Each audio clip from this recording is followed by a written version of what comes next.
எல்லாருக்கும் வணக்கம் வணக்கம். நான் வீடியோ போட லேட்டானது மன்னிக்கணும். பொங்கல் லீவு ஊருக்கு போனது அப்படிங்கிறதுனால லேட்டாக போயிடுச்சு.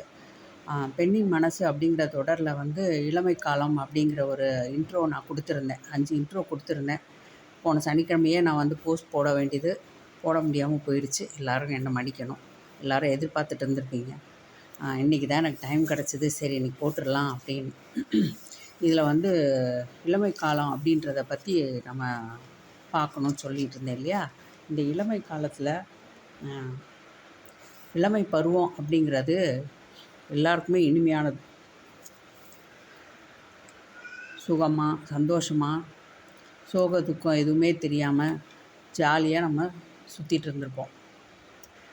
கால் போன போக்கில் மனம் போன போக்கில் சிரித்து கும்மாளம் போட்டு கூத்தாடிக்கிட்டு ஜாலியாக திரிஞ்ச காலம்தான் நமக்கு பருவ காலம் இல்லையா.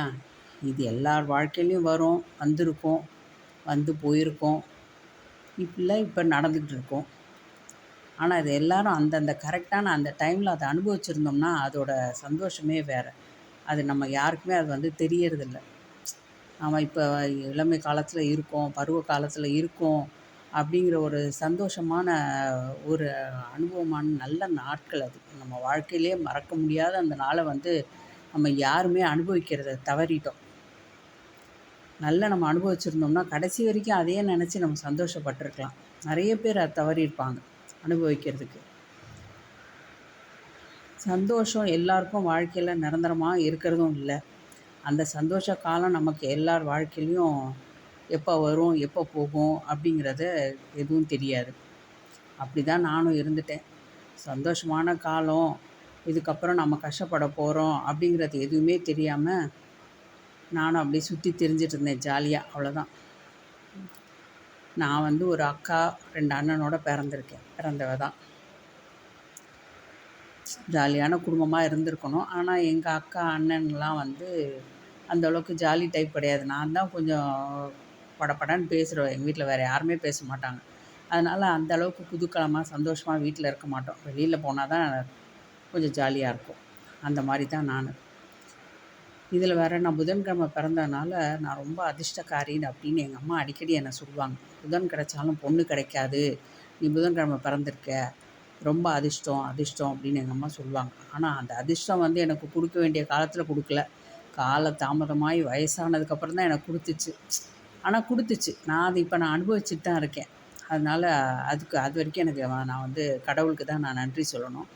அது ரொம்ப சந்தோஷம்தான். அப்புறம் நான் ஒரு பள்ளி படிப்பை முடித்தேன். பள்ளி படிப்பை முடித்ததுக்கப்புறமா ஒரு சின்ன ஸ்கூலில் என்ன ஸ்கூல் அது, ஸ்கூல் பேர் கூட எனக்கு ஞாபகம் வரல. ஏதோ ஒரு மிடில் ஸ்கூலில் தான் வேலைக்கு சேர்ந்தேன். இப்போ மறந்து போயிடுச்சு இல்லையா.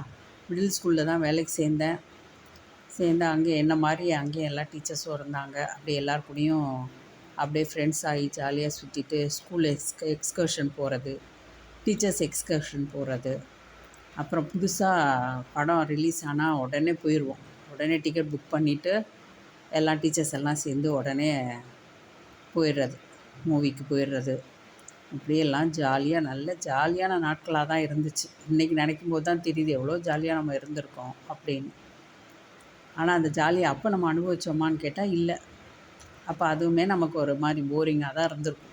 அந்த அளவுக்கு நான் இப்போ அனுபவிக்கலை. அப்படி ஜாலியாக போயிட்டு இருந்துச்சு. இப்படியே ஒரு 5 வருஷம் நான் அந்த ஸ்கூலில் வேலை பார்த்தேன். 5 வருஷமும் கொஞ்சம் நல்லா என்ஜாய் பண்ணோம்.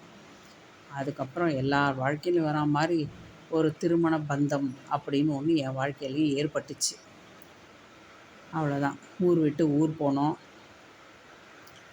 எல்லாத்தையும் மறந்தாச்சு. உறவுகளை மறந்தாச்சு, ஃப்ரெண்ட்ஸுகளை மறந்தாச்சு, சந்தோஷத்தை மறந்தாச்சு.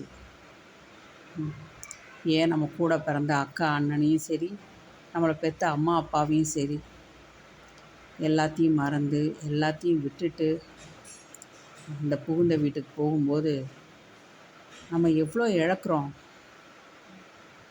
நிஜமாக ஒரு பொண்ணு மனசுக்குள்ளேயும் எவ்வளோ ஒரு ஏக்கம் இருந்திருக்கும் அந்த டைமில். இவ்வளோ எல்லாத்தையும் விட்டுட்டு போகிறோமே, இத்தனை வருஷமாக நம்ம இந்த ஊரில் வாழ்ந்தோமே, இத்தனை வருஷம் நமக்கு இவ்வளோ உறவுகள் நம்ம கூட இருக்கே, இப்படி எல்லாத்தையும் விட்டுட்டு நம்ம அங்கே போகிறோமே அப்படின்னு எல்லாருக்குள்ளேயும் அது எவ்வளோ ஒரு கஷ்டமான ஒரு காலகட்டம் அது. ஆனால் அதையும் தாண்டி நம்ம ஏதோ ஒரு எதிர்பார்ப்போடு நம்ம அந்த வீட்டுக்குள்ளே போகிறோம். அங்கே போய் நல்லா இருக்கோமா, சந்தோஷமாக இருக்கோமா அப்படின்னு பார்த்தா அதுவும் ஒரு கேள்விக்குறி தான். எல்லார் வாழ்க்கையிலையும் புகுந்த வீடு சந்தோஷம் கொடுத்துச்சு அப்படின்லாம் சொல்லவே முடியாது. ரொம்ப கஷ்டம்தான். எல்லாத்தையும் விட்டுட்டு போகிறோம். நம்ம அந்த காலத்தில் ஏதோ கண் போன போக்கில் நம்ம போனோம். கவிதை எழுதுவோம், பாட்டு பாடுவோம், ஜாலியாக கும்மாளம் அடிச்சுட்டு குதித்து விளையாடிக்கிட்டு இருந்தோம். இப்போ எல்லாத்தையும் விட்டுட்டு புகுந்த வீட்டுக்கு காலடி எடுத்து வச்சாச்சு. ஏன் சிரிப்பை கூட விட்டுட்டு தான் காலடி எடுத்து வச்சேன் நான். என்னோடய அடுத்த பயணம் என்னங்கிறத நான் அடுத்த வீடியோவில் சொல்கிறேன். எல்லாருக்கும் பிடிச்சிருந்தால் லைக் பண்ணுங்கள், ஷேர் பண்ணுங்கள், கமெண்ட் பண்ணுங்கள். நன்றி.